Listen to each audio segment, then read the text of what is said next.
Bismillahirrahmanirrahim. Assalamualaikum warahmatullahi wabarakatuh. Apa khabar murid-murid semua? Walimah doakan kalian berada di dalam rahmat Allah SWT bersama keluarga tercinta. Selawat dan salam buat junjungan besar Nabi Muhammad SAW, ahli keluarga baginda, para sahabat dan seluruh umat Islam. Pertama sekali, selamat datang ke kelas fiqh bersama Muallimah Zaitun. Kali ini, murid-murid akan mengulang kaji pelajaran fiqh bertajuk solat ketika sakit. Solat merupakan rukun Islam kedua dan ia wajib dilakukan oleh semua umat Islam, walaupun dalam keadaan sakit. Sebentar nanti, murid-murid akan dapat melihat video penerangan tentang solat ketika sakit. Sebelum itu, mari sama-sama kita bacakan doa sebelum belajar. Bismillahirrahmanirrahim. Allahumma ftah alaina hikmataka wanshur alaina min khadaini rahmatika ya arhamar rahimin. Rabbi shrah li sadri wa yassir li amri wahlul 'uqdatam min lisani yafqahu qawli. Rabbi zidni ilma warzuqni fahma. Amin. Mari murid-murid saksikan bahan yang telah Muallimah sediakan.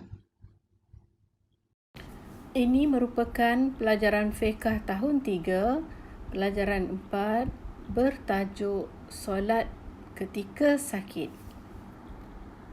Solat adalah ibadah asas dalam Islam dan dipertanggungjawabkan kepada setiap mukallaf.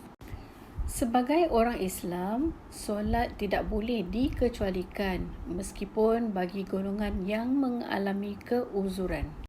Orang yang sakit diberikan kemudahan untuk menunaikan solat mengikut keupayaannya.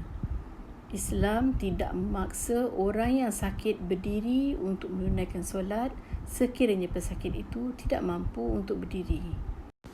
Hanya ada 3 cara solat ketika sakit. Yang pertama, solat duduk.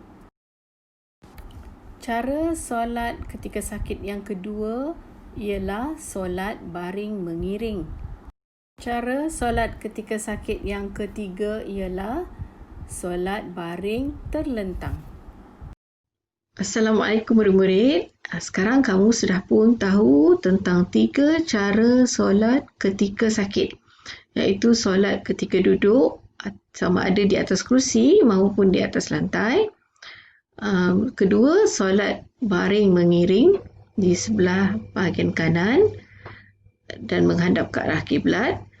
Dan yang ketiga, solat secara baring tapi terlentang. Cuma ada 3 sahaja cara solat ketika sakit. Seterusnya, saksikan video penerangan tentang cara-cara mengerjakan solat tersebut.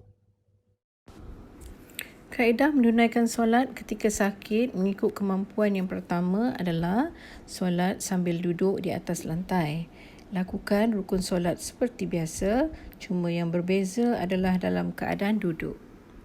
Cara duduk adalah duduk di dalam keadaan tahiyat awal ataupun duduk di antara 2 sujud. Apabila hendak rukuk, bongkokkan badan dan kepala sedikit ke hadapan setentang dengan tempat sujud.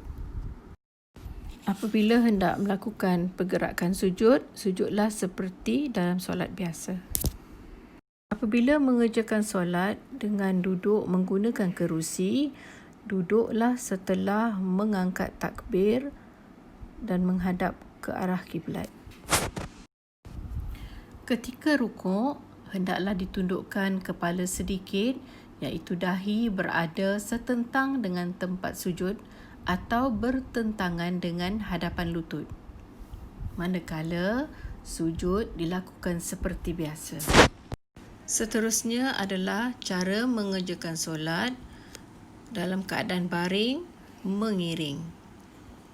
Baring mengiring hendaklah dilakukan di atas rusuk kanan, muka dan dada menghadap ke arah kiblat. Ketika hendak rukuk, tundukkan kepala sedikit. Apabila hendak sujud, tundukkan kepala melebihi keadaan rukuk. Cara ketiga melakukan solat ketika sakit adalah solat baring terlentang.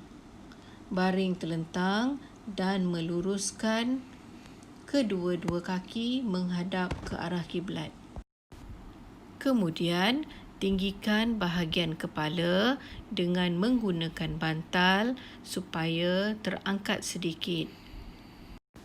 Kepala ditinggikan sedikit agar muka dapat dihadapkan ke arah kiblat. Ketika hendak rukuk dan sujud, lakukanlah dengan menundukkan sedikit kepala ke hadapan. Orang yang tidak mampu menggerakkan anggota badan dan kepala dibolehkan menggunakan isyarat mata dan hati untuk mengerjakan solat. Orang yang mengerjakan solat dengan menggunakan isyarat mata akan menggunakan kelopak mata untuk melakukan pergerakan solat. Manakala badannya hendaklah dibaringkan secara terlentang, kaki menghala ke arah kiblat. Rukuk dilakukan dengan menggerakkan kelopak mata. Manakala sujud pula dilakukan dengan memejamkan mata. Bagi mereka yang melakukan solat secara isyarat menggunakan hati, hendaklah mengingatkan pergerakan ataupun tertib solat di dalam hati. Alhamdulillah, selesai sudah sesi ulang kaji pelajaran fiqh bertajuk solat ketika sakit. Maklimah harap segala ilmu yang telah kamu pelajari ini dapat dimanfaatkan di dalam kehidupan seharian. Kongsikan juga ilmu pengetahuan tentang solat ketika sakit ini bersama ahli keluarga dan rakan taulan. Sebelum kita sudahi sesi pembelajaran ini, mari sama-sama kita baca tasbih kafarah.